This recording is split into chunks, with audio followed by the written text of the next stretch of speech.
Coach Ted Faulkner here. In Week 16 of the 1977 Tecmo Legacy League season, I took my Washington Redskins down to Dallas to face Coach Bad Moon Rising and his Dallas Cowboys. Now, this was the biggest game of the week by far, and probably the biggest game of the season. Whoever won the game was going to take the NFC East crown and a first-round playoff bye. I could even give myself the #1 playoff seed with a win. Not to mention, back in Week 6, the last time I faced these guys, they absolutely kicked my ass 28-0, so I'm out for blood. So let's head down to Dallas to see who bled out at Texas Stadium.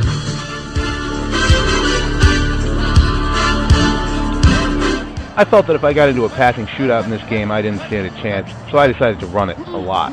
Here's Rigo. Wow, did you see that drone make a play? I wanted to combine these runs with deep passes to spread the field and keep them from crowding the line.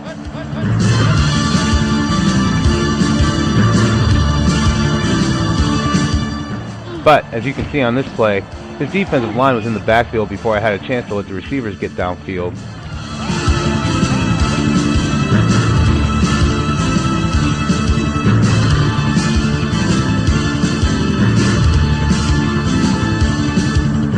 I decided to punt here because I, again, wanted a defensive gain. And I thought this was a really good one. I thought I'd pin him inside the 5, but it went just over the line. Rookie running back Tony Dorsett came into the game just needing 89 yards to go over the 1,000-yard mark, and I felt that if I could prevent him from reaching this goal, I stood a pretty good chance.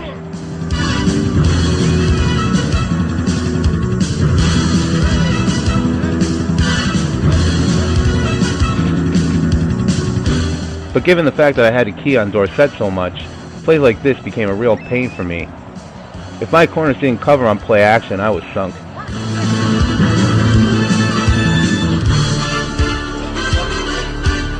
But I knew he wanted to go with Dorsett as his primary weapon. And there's my drone making a play.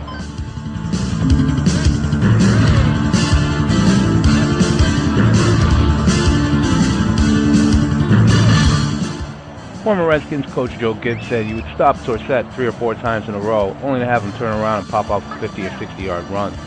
These aren't going for that much, but they're bad enough.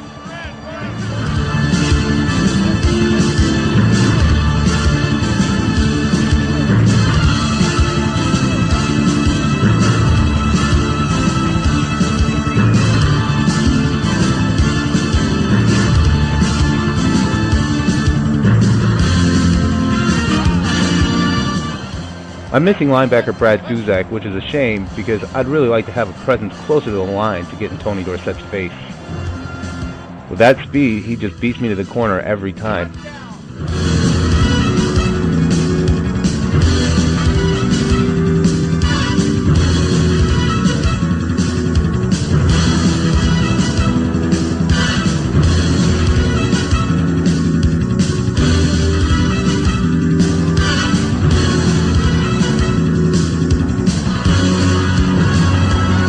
You have Tony Dorsett and I'm apologizing to you? What's going on here?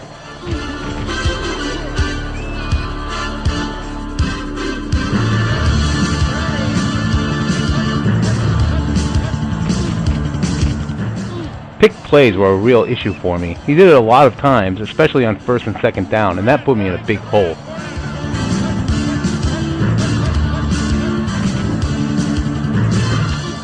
Dorsett has 69 max speed.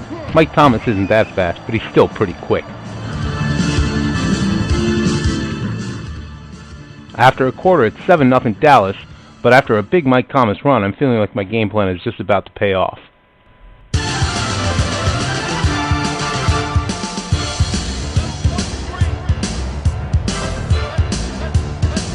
He's audibly into the normal here, which is great because I'm trying to pass here. I don't have much downfield, so I'll go to Rigo. Yet again, he fails to break a tackle. Great tackling by the Dallas defense.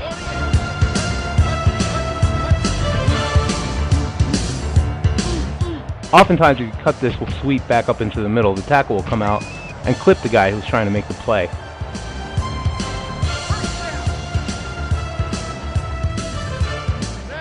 This is one of my biggest mistakes of the game. Watch the top receiver. He's wide open, but I go to the bottom guy instead, which he anticipated. Good defense, poor mistake on offense.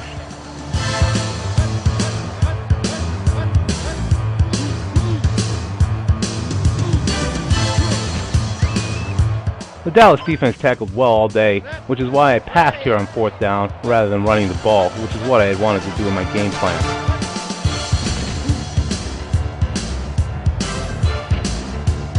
Again, the defender's in the backfield before I can read the play, causing the turnover.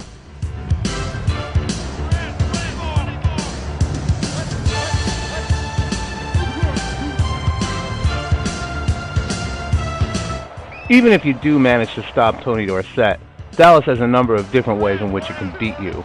Coach Bad Moon Rising loves to utilize the fullback position. In this case, he has tight end Billy Joe Dupree lined up in the backfield. But he still makes an excellent pass receiving option, and he has enough hitting power to make him a decent running threat. Also, he could be deployed as a decoy.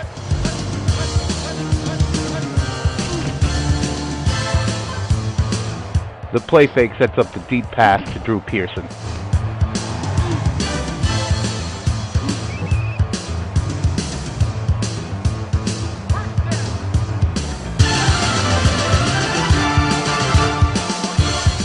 Defending against the pass deep in your own territory definitely isn't easy, especially against a strong-arm quarterback like Roger Staubach.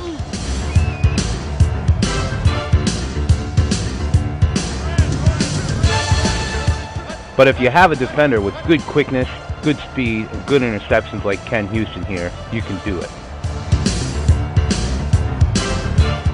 Here, Houston is able to cover both the tight end and the fullback.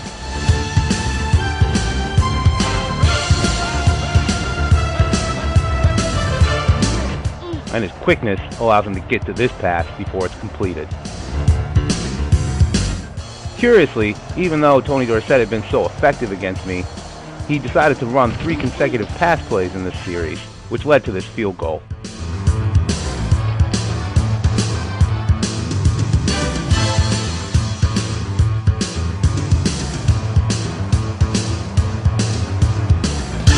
Cornerback Joe Lavender gave me great kickoff returns all game long, and I was hoping he could bust one here before the half to get me closer to the lead.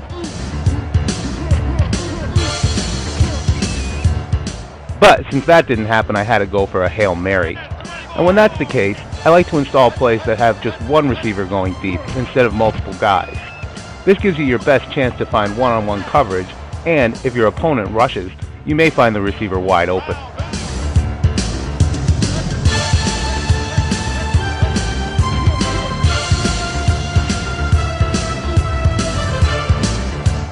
Here I should have tapped the button for a lob pass, but instead I pressed it too hard and got a bullet pass that meant the receiver couldn't get to the end zone.